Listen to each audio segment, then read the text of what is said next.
Happy belated 2025. Jesus, how the time flies. Anyway, Finn McKenty. I know it's old news at this point, but since I've been gone for quite a while, I wanted to talk about a few things that happened throughout last year. And today's video is about one of the topics I wanted to make a video on as it was happening, but unfortunately, I did not have the opportunity due to major time constraints. I want to start with the Finn McKenty situation because it's one of the recent things that happened. And if you're watching this, you probably know who Finn is. And a lot of channels have already talked about this, and I am, as usual, late to the party. But I'll make a short introduction of Finn just in case. And if you want to skip this part, you can follow the timestamps below.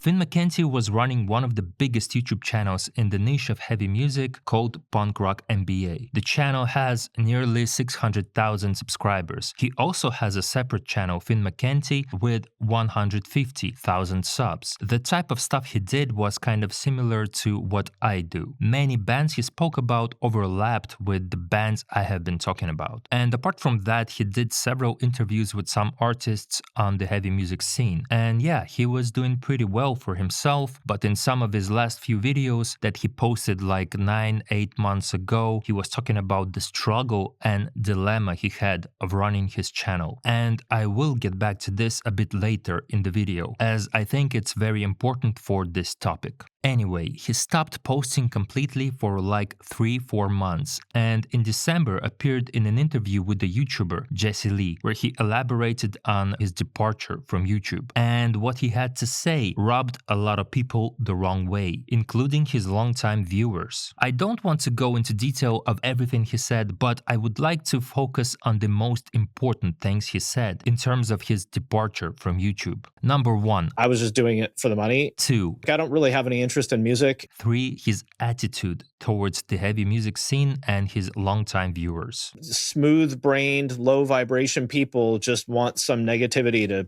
fucking blurt out their dumb fucking opinions about. And before we get into this, I want to ask you to drop a like, leave a comment, and subscribe if you end up enjoying this video. I also want to point out that I'm not doing this for the views because obviously this is old news at this point. I just thought it's an interesting and important topic to talk about, and I thought that I have something to add to the conversation. So let's get into this. I did YouTube only for the money. Now, look, I don't think that doing YouTube only for the money is an inherently bad thing. Many on this platform do it only for the money. And to be fair, YouTube is not easy. It takes a lot of work to make almost any form of content on this platform. If you're making longer videos, it takes a lot of research, recording, editing, and all of that. If you're making simpler and shorter type of content, then the volume of your output is usually significantly larger. So it's still a lot of work. And since it takes a lot of work and time, ideally one would want to be reimbursed for the time invested. Besides, if you're putting your face on the screen, then you are exposing yourself to criticism and whatnot. It's not something that just anyone can handle. It's not easy even for those who, like myself, don't really show their face. So the money-making thing doesn't bother me that much personally. Besides, I don't think that this is the main thing that got people upset. Number 2, Finn said, I have no interest in music. To be honest, I don't know if I completely believe this statement, because his knowledge went beyond some Wikipedia information, not to mention that he did conduct quite a few interviews with musicians. So I feel like he said this just because he wanted to brush it off as if he completely didn't care about his body of work he created over the years. And it's also a middle finger of sorts to his haters. He didn't want to show any weakness. He didn't want to leave the platform defeated or show that the negative comments really got to him. Or perhaps he just wanted to ruffle some feathers, which he has done quite a bit over the years. Overall, your guess is as good as mine, but this is the feeling I got in regards to this particular statement. Of course, this upset quite a few people because they came to realize that perhaps they have been watching and supporting a channel that was ran by a fraud. or a poser, as some would say. At least this is what Finn wants us to believe. Honestly, a weird thing to say. And to be fair, he didn't have to say it. With this statement, he kinda burnt the bridge completely in terms of making content about music. Or maybe he wanted to do it because he wanted to avoid any temptation in the future if he ever feels like returning to one of his channels, because he did say, "The money is nice." But to finish my thoughts on this particular statement, I think that ideally viewers want to watch content creators who are passionate and knowledgeable about the niche the channel focuses on. And according to Finn, he is not that case, which I again do not believe completely. Number 3, his relationship towards metal community and by extension to his audience. I think this is the most important aspect of the whole thing. Look, everybody has haters. No matter how good you are at what you do, especially as a public figure, this just comes with the territory. But to be honest, I have sometimes checked out the comment section below some of his videos, and top comments never seemed to be that negative. I'll even say that most people who watched him a lot were happy and supportive. I think the fact that he decided to focus on the negative feedback is completely his personal choice, and he didn't have to do that. I think it's a major oversight on his behalf. During the course of the interview with Jesea Lee, he did address the haters several times, but he didn't mention even once the people who did enjoy his videos and supported him by simply watching his content. This is why in this interview he comes off as very ungrateful for being able to make the money thanks to his audience. Even I, as a small channel, get a fair share of negative comments too, but I choose not to focus on that. Of course, in Finn's case, the negativity is amplified. Search my name on Reddit and you will see lots and lots of threads about me, about how awful I am. You go look in some of these Facebook groups, you'll see the same thing. But so is the support he received. If I were in his shoes in terms of the engagement and actually being able to make money off of YouTube, I'd be over the moon. But I guess for Finn, it wasn't enough. In terms of Finn's general attitude towards the metal community and fans of certain bands, quite often he came off very aggressive, brash, and kind of rude. So there is definitely a certain group of anti-fans, I'd say, that Finn has gained, but in many ways he brought it on to himself. But at the same time, I have to say that he was one of very few channels who wasn't afraid to say something negative about certain bands or artists. It's very hard to come by on this platform, unfortunately. It feels like most of the time, most channels usually kind of pander to the fan community, which, you know, I don't think is always that healthy or good for the community, to be honest.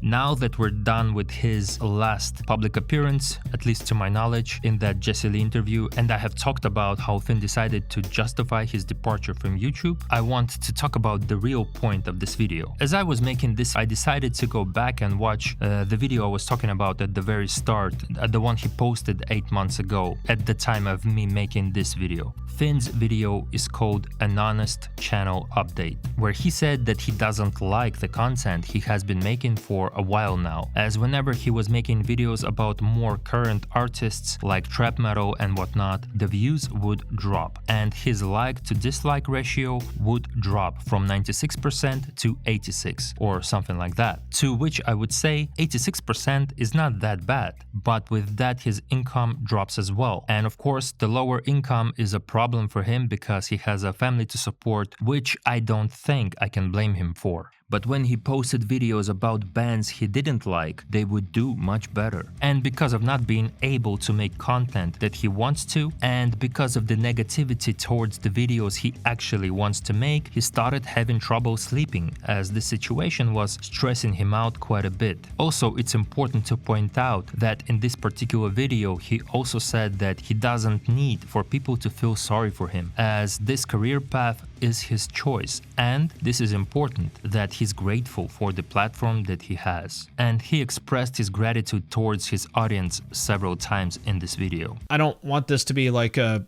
you know, poor me kind of thing, because I'm very grateful for all of this, and it's amazing that I have this opportunity, and I want to be super clear about that. And this is where I believe we get to see how he genuinely feels and what he actually thinks. If you put side by side Finn's channel update video and his interview on Jesea Lee's channel, where do you think Finn is being truthful and where he's just being a dick? To me, it's pretty obvious that in the interview he put on a major facade and said the things that he said. He was burnt out, pissed off, and gave the interview with that mindset. But in all honesty, he didn't have to do the interview or announce his departure from the platform in the manner he did. He kinda shot himself in the foot with this stunt, but considering he decided to leave the platform, it probably doesn't matter to him. If anything, the interview seems more like a publicity stunt. Thanks to this interview, his channel started popping up everywhere without him uploading anything. So he kinda gave a boost to his channel for the last time. If the interview had no controversy, it would not have garnered nearly as much attention, that's for sure. Everybody knows that controversy and drama is a major driver of views on YouTube. What's surprising to me is that most people seem to take that interview at face value and ran with that narrative, saying that Finn was a fake, grifter, poser, and elitist at the same time. Some of it could be true, but I don't think one can judge the situation objectively based on that interview alone. I believe that Finn was very disillusioned with the platform because he could not steer away from what people wanted to see. And what people wanted to see did not align with Finn's vision of what he would consider to be a perfect YouTube channel, where he wants to talk about things that interest him or things that are worth his time. You can make content that you don't enjoy only for so long. I can feel it even in my own experience, even though I am relatively lucky because my content consists of artists and bands I enjoy quite a bit. Besides, at this point I'm doing YouTube as a hobby, so it's way easier. But if I had Finn's schedule where I have to post at least one video per week, I can imagine that the creativity, artists to talk about, and ideas would simply run dry eventually. Honestly, I think that most people who don't do YouTube don't understand that it's way harder than it seems. One could make an argument that plenty of people do jobs that they hate, but the difference is you can quit the job that you hate. Not to mention that when your working day ends, your job is finished. But when you're doing YouTube, you're always at work. Your work is always at home with you. It's way harder to make that separation from work when you basically sleep at work and spend most of your time at work. You always need to think of ideas, keep up with the socials, keep up with the news in music industry or whatever it is your content is based on. There are those very fortunate few channels that manage to change niches without losing viewership, or their content is something they are very passionate about, and especially if their niche allows them to have enough topics to make content on. Unlike in Finn's case, where he had to always make content about bands that are at least 20 years old and are not as relevant, so naturally there's less to talk about.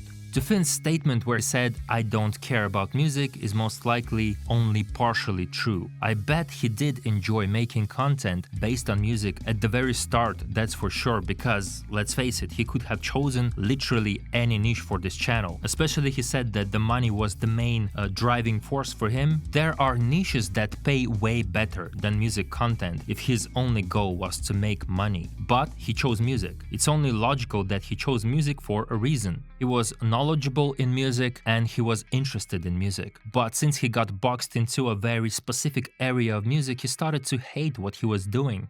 But yeah, anyway, I feel like I am rambling at this point. Is Finn gone for good? We'll have to wait and see, but I think that we've seen channels and people on this platform in general that have recovered from far worse situations. I can almost see Finn doing an interview in a couple of years saying, "I was burnt out, I was in a bad place, and I said things I didn't mean to say." You know, YouTube apology videos are a thing for a reason. Or maybe Finn will be happier being off of this platform altogether. I bet the stress level in his life is way lower now. Did we learn anything from this Finn situation? I don't know if we did.